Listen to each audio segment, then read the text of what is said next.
Okay, coming up on Finding Better is a special Labor Day edition featuring me. We're going to talk about work. We're going to talk about happiness. After all, it's Labor Day and we're happy for the holiday, and it's all about work. And so, and I'm also going to make a special announcement about my coming out of retirement, not for the money, but because I'm happy and I want to get back to work. And I'm going to talk about that. And so it's all about finding better in work and in happiness and life. Here we go.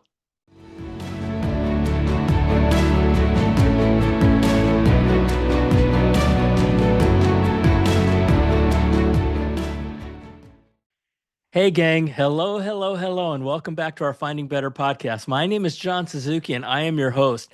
And as you know, this podcast is all about sharing life experiences and wisdom, life experiences of people who have been there and done that, and finding better relationships, finding better friends, finding better work, finding better money, finding better we talk about all of it, finding better health.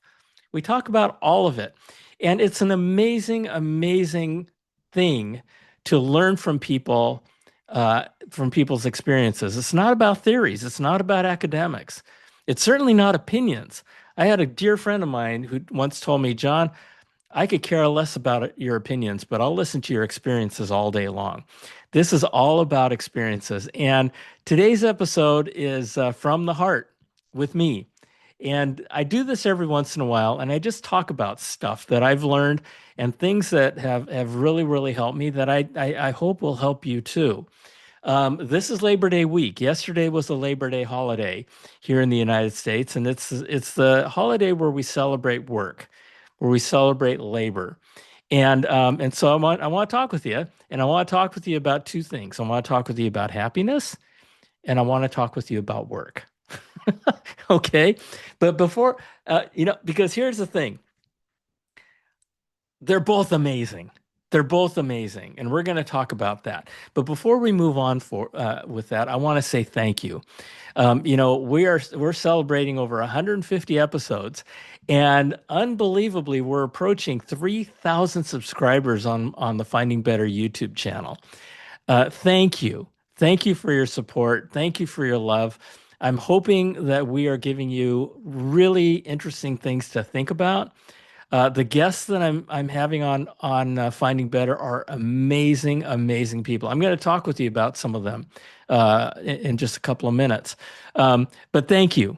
It really has been a labor of love, and you guys are all amazing. Okay, so I want to talk with you about happiness. Why? Because it applies to every single one of us. I think, I like to think that everybody on planet Earth wants to be happy. But you know what? There might be some people who enjoy misery. I don't know any of them, but everybody I know would prefer happiness over misery. But anyway, and here's the thing about happiness that I've learned, not only from my own experience, but from a number of our different speakers, is that happiness isn't out there. Now, what do I mean by that? Happiness isn't out there. Here's the thing. We think that we have to go out and look for happiness, that happiness is with somebody or with something. And once I get that person, or once I get that thing, or once I do this, I'll be happy, right? Happiness starts right here. Happiness is right here in you. It's in your mind, it's in your heart, it's in your soul. It starts with you. You can choose to be happy right now. If you're not happy, if you're miserable right now, for whatever reason, even if you're in a hospital room, gonna talk about that too, right? You can choose to be happy. And so happiness isn't a destination. Happiness is your choice. Now, what do I mean by that? You've heard me say that our life today is the product of the choices and decisions we've made up until now. And our life in the future is going to be the product of the decisions and choices we make from now on. You can choose a happy life, or you can choose a miserable one. That's what I've learned. And it's amazing. It's your choice. I choose to be happy. And I hope you will too. Happiness is, it's a really, it's in you. It's in you. I want to tell you a story about happiness. And it comes in the form of one of my guests, Ariana Cowdin. Ariana is a person, beautiful young woman. She's amazing, who has been afflicted with 30 chronic illnesses. 30. Even one is terrible. But she started with 13 and they've just been collecting in her body. 30. She's had organs removed. She's had organs replaced. She's had to move to Miami from her hometown in Indiana to be where her medical help is. She all but lives in hospital beds. And this woman, in my interview with her, episode 159 on August 15th, go check it out. She's unbelievable. She's happy. She's vibrant. She's completely put together, all through living through these terrible, terrible diseases. And how is it that she does this? She chooses to be happy. She chooses not to blame anybody for her circumstances. She chooses to fight. She chooses to rise.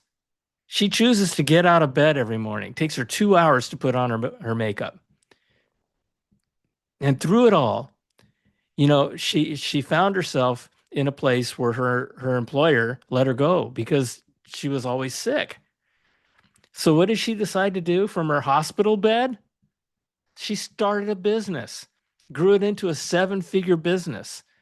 Now she's inspiring people, she's coaching people, she's helping people. And she's still living with all of this. And so, when I say that your life is your choice, look no further than Ariana. She is amazing. And she's one of the most inspiring people I've ever met.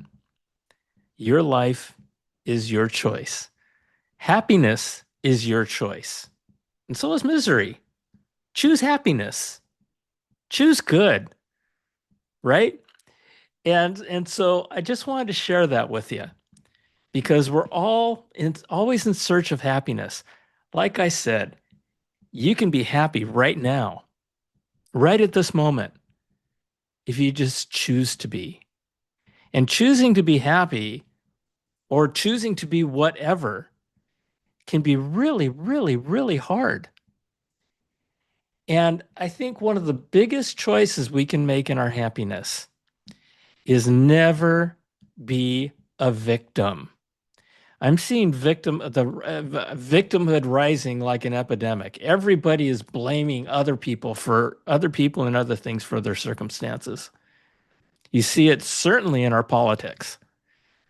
Stop it. That's, now, here's the thing. When you choose to blame other people for your circumstances, and I know life sucks and life's not fair. I get it. But when you choose to blame somebody or something for your circumstances, you are giving up your power. You're giving up your power. You're becoming a victim when you blame other people. Okay? I encourage you to choose to take responsibility for your circumstances. This book, American Grit, that I wrote, it's an incredible, incredible story. I'm not saying that it's that I wrote an amazing book. It's not my story. Okay? I just wrote it and wrote about it. It's a story about the Japanese American concentration camps. Yes, we did have concentration camps in America. They weren't only in Europe.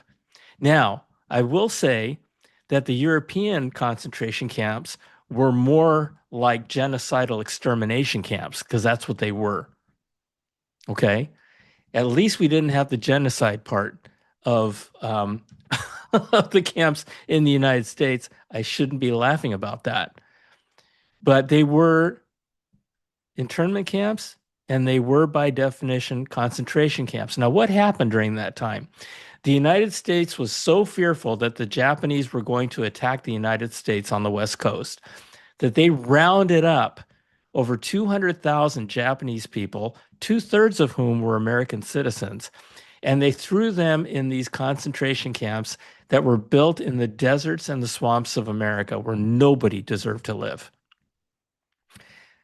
Women, children, babies, the infirmed, they were all moved. They were all taken from their homes just because they were of Japanese ancestry. Now, there out of those camps came a bunch of young men who refused to blame anybody, including the United States government. And they chose to fight for the United States Army. They joined the same United States Army that put them and their families in those camps to begin with. And the same United States Army that kept their families in those camps while these young men went off to war to fight and die against America's enemies. When I learned this story, I said, "Are you kidding me?" Right? Who would do such a thing? These young men did. They decided to fight for the United States Army, to fight America's enemies, to prove their loyalty to this country. They joined a segregated war unit called the 442nd Regimental Combat Team. The 442nd, made up of all these Japanese Americans, went on to become the most decorated war unit in the history of the United States for its size and duration. Are you kidding me? To prove their loyalty so that their families wouldn't have to live in these camps for the rest of their lives. They refused to blame. They refused to be victims. They chose. And so, your life is your choice, and you can choose to be happy. And it's amazing how things change when you focus on good stuff rather than the bad stuff. And let me tell you one quick thing I learned about this. Dr. Alan Salas, he's on my podcast coming up on September 9th. Okay. He told me about three intelligences. And one of them is right here in our brain. But the second one is in our heart. And the third one is in our gut. Now, what do I mean by that? This all has to do with choosing, right? When we're thinking and we make decisions, most of us make our decisions up here in our brain. Now, here's the thing. What he introduced to me was his research that says that of our mind, of our conscious mind only makes up 5 to 10% of our overall brain. That means 90 to 95% of what goes on and gets rattled around inside our head is we don't even know about. It's our unconscious or subconscious, right? The thing about it is that we are predisposed. Nature has made us negatively biased. Okay? We are negatively biased. If 100 people say something nice to you and one person says something bad to you, what do you think you're going to focus on the most? That one person, right? Why is that? Because we're negatively biased. What does that mean? Nature has created this thing in our brain called fight or flight. I'm not going to get into the technical stuff. I'm just going to give you 30 seconds on it. And this whole thing in our brain has conditioned us over the eons to think negatively, meaning to keep us safe. What's wrong? What's wrong? What's wrong? Okay, that person's coming towards me. What's wrong? Is that a threat? Okay, because there have been times when we had to make really quick decisions when tigers and lions and bears and all kinds of stuff came our way. These days, we don't have to worry so much about lions and tigers and bears, right? And yet our mind is still negatively biased. And so we're going to drift towards those things that, or we're not going to drift, but we're going to view things initially, immediately as threats, as something's wrong. It's negative. This is why when we see someone coming towards us, we don't go, oh, that person might be my friend. We don't think that. We think, okay, I got to keep an eye on this person. Um, Whatever. We're negatively biased. And so when I learned this, and then another thing that Dr. Salas had mentioned is that our heart also has intelligence, and so does our gut. Now, what do I mean by that? Ever feel it in your heart? Right? Doesn't feel right. It doesn't feel right. That's your heart. Okay. What about your gut? Have you ever said these words? Boy, my gut is telling me to run. Run. Okay. The amazing thing I've experienced in my life is that when I listen to my heart, this doesn't feel right. And I listen to my gut's telling me it's always been right. It's always been right. And so what Dr. Salas says is that when you align your brain, your heart, and your gut, and you understand and you assess things from the fight or flight, but also from your heart and also from your gut, you see an amazing change. You really do. So it's all in our choices. It's all in our choices. Okay. Choose to be happy. You know, bumper sticker I saw when I was a kid said, smile. It no going broke your face, right? So smile. It's not going to break your face. All right. Let's talk about work because it's Labor Day. Work is amazing. Work is amazing. In fact, quick announcement, just yesterday I officially came out of retirement to go back to work. Now, why is that? It's not because of money. It's because of the work. And because I love the people I'm going to work with. I love the company and I love what they're doing. I love their mission. It's about bringing AI to the travel industry. And, the fact of the matter is, when you think about work, our world, the work environment is changing. It's changing right beneath our feet because of the rise of artificial intelligence. Artificial intelligence is going to change our world faster than we've ever seen. It's going to change our world overnight.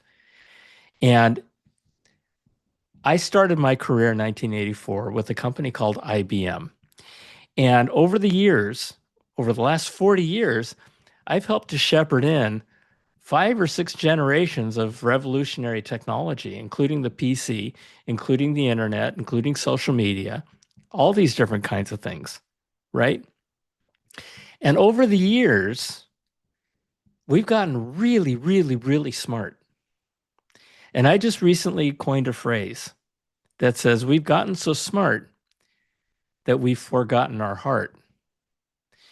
And now here comes the rise of artificial intelligence. And I know a lot of you are intimidated by it. You're fearful of it. You're like, oh my gosh, I don't understand it. And I'm scared of it. Well, you know what? Everything on planet Earth can be scary, but everything on planet Earth can also be beautiful. I choose to focus on bringing the beauty of artificial intelligence and the increase in our way of life and our standard of living and helping to bring it to the world. Yes, it could destroy us. Okay. Yes, a lot of bad things can happen. But rewind the tape back to the arms race, the nuclear arms race. We all thought that the world was going to blow up, that we were all going to be destroyed through a nuclear holocaust. Didn't happen. Really bad thing. Okay. Didn't happen. So, moving forward, artificial intelligence is going to change our world. It's already changing our world. I'll give you an example. One group of people that I'm very, very sympathetic for or of is folks who are graduating from college today. When they started college, a lot of them 4 years ago, 5 years ago, decided to get their degrees in technology, in sciences, in mathematics, stuff like that, just 4 years ago. These poor people are graduating now and they're having a heck of a time finding a job.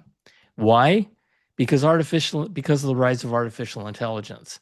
The things that they're trained to do and that they learned in school, intelligence can just do better, faster, cheaper, 24 hours a day. And so all of a sudden, they're finding that the opportunities that were available to them 4 years ago are no longer available to them today. You know, the big technology companies, they have cut by a huge percentage college recruiting. Huge.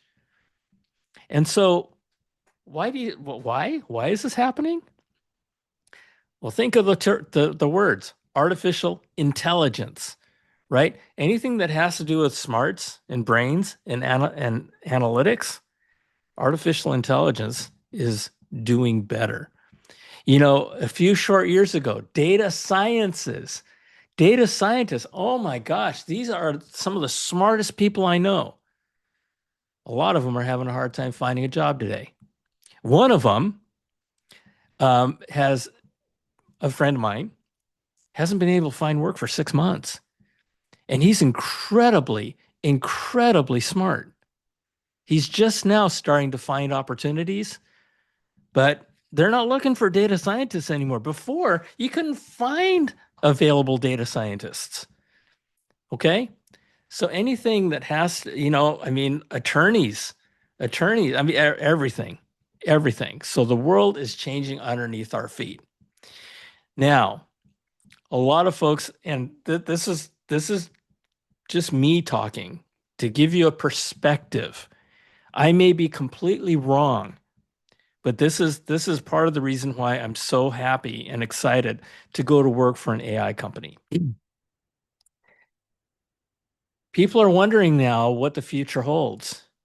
And I don't know what the future holds. I have no idea. But what I do know is that there's going to be opportunities for us, for people that that aren't even a twinkle in our eye right now, because the world is going to change so fast. And when robotics come out, it's going to be incredible.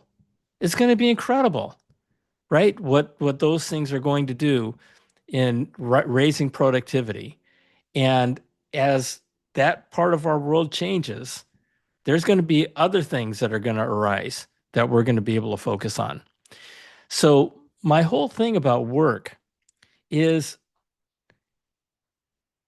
first of all, try to find something you really, really enjoy doing. If you enjoy talking to people, if you enjoy helping people, right? Find work that allows you to do that. If you like to sell stuff, if you like convincing people, if you like you know what? If you like recommending restaurants, guess what you're doing? You're selling. You're selling for that restaurant. You're not being paid a commission, but that's what you're doing, right? Whatever it is, if you like to care for people, become a therapist, become a nurse, right? Um, think about those things. Think about those roles that involve people, that involve people, that involve heart and relationships and caring for others, right? Because those are the kinds of things that we're going to become more and more needy of. And it's all gonna be about our humanity. It's all gonna be about that renaissance of heart that I keep talking about. And ironically, it's happening because of technology. Isn't that weird? So, as you go through your daily life, right? One of the things that I share with people is that probably because of this world that we're going into that's going to change, it's pivoting under our feet as we speak. Okay. There's one muscle that I recommend building, and that is the muscle of scrappiness, of being able to look at stuff and being able to go, oh, gee, there might be something there. That looks interesting. Or, wow, that could be fun to do, right? Go do it. Make a business out of it. Open your eyes, right?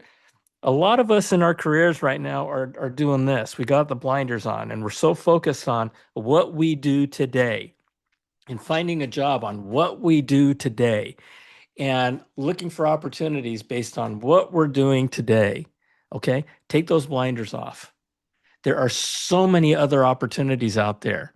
Yeah, you might have to take a couple of steps back and build up those muscles, right? But holy cow, one of the most common things I hear from people who have been laid off from their work, okay, once they get beyond the disappointment, they get back on their feet, is that it was one of the best things that ever happened to them in their lives. Why? Because they were able to they were forced to take off the blinders and they were able to look around and they were able to go, what's that? What's that? What's that? What's that? Right? If you see something, I don't know, you might be walking along and see a lizard come across your path, and you may say to yourself, "Boy, it'd be really cool to learn about lizards." Go learn about lizards. Who knows what can come from that? My podcast, right? This podcast right now. I did it because my daughter told me, she says, "Dad, you need to do a podcast." Why? Because you've always said that if you can help one person, if you can lift one person, that person can lift the world. Lifting one person lifts the world. And she says, and Dad, the world needs to hear what you have to say. I said, who the heck is going to want to hear anything I have to say? And she says, Dad, here's the thing, do your podcast, give it to the universe so that the people that need to find you, they'll have a place to find you. And if it's just one person, wonderful, right? I said, I can do that. As I mentioned at the beginning, I am now approaching 3,000 subscribers to this podcast. Again, thank you so much. And the thing that please share, not for me, but the things that you find of value as you listen and you watch our podcast, someone else will get value from it too. It's like asking questions. And you've heard this, right? If you have a question, chances are other people in the room have that same question. So if you find something of value, chances are other people around you are going to find it of value as well. So please, please, again, share, share, share, share. Okay, not for me, but to lift others. Okay, so now going back to the whole thing about work. Work is amazing. Work can be, again, it's your choice. It's your choice. Work can be a pain or work can be amazing. And you may choose to do work that's a pain, knowing that that's going to be a stepping stone to something else better. Okay. And that's the other thing I wanted to share with you. Don't look at work. I mean, well, you can. I mean, we have to look at work as a livelihood. But I'd like you to layer on another perspective to your work and look at your work as a stepping stone to something better. Okay? The work that you're doing today doesn't necessarily have to be the thing that you do for the rest of your life. You may want it to be, but if it's not what you want it to be, what is it a stepping stone to? What do you want to do next? Right? Always thinking about the next step and go do it. And because when you're thinking about the next step and you're thinking about the work that you're doing today being that stepping stone, That changes, that kind of pivots your, that kind of changes your mind a little bit. It's a mind shift that says, if I'm gonna want to get to this next level, I'm gonna need to do really, really well at what I'm doing today, right? And then maybe you'll choose to go kick butt, right? Choosing. So with that, um, you're an amazing person. Every one of us was built and created to be amazing. You have superpowers you don't even know exist. And so the thing is that we can choose to search for those superpowers. And the more we learn, the more we explore, the more we experience, the more we discover, right? So have fun. Remember that happiness is not out there, right? I'm not going to go into that again. It's not out there. And work can be amazing. And really, go back and listen to episode 159 with Ariana Cowdin. She's amazing. And what she has done with her life, given all the setbacks, given all the terrible things that have happened to her, will inspire you. You will sit there and go, "What do I have to complain about?" And coming up next week, listen to Dr. Alan Salas. He's going to talk about your mind, your heart, and your gut. Listen to your gut. Feel your heart. And of course, use your brain. Don't not use your brain. Okay. So with that, uh, I'm John Suzuki. This is a Finding Better podcast. Thank you for joining me. Happy Labor Day week. And go kick butt. Go kick butt. Thanks for joining me. And share this. Bye.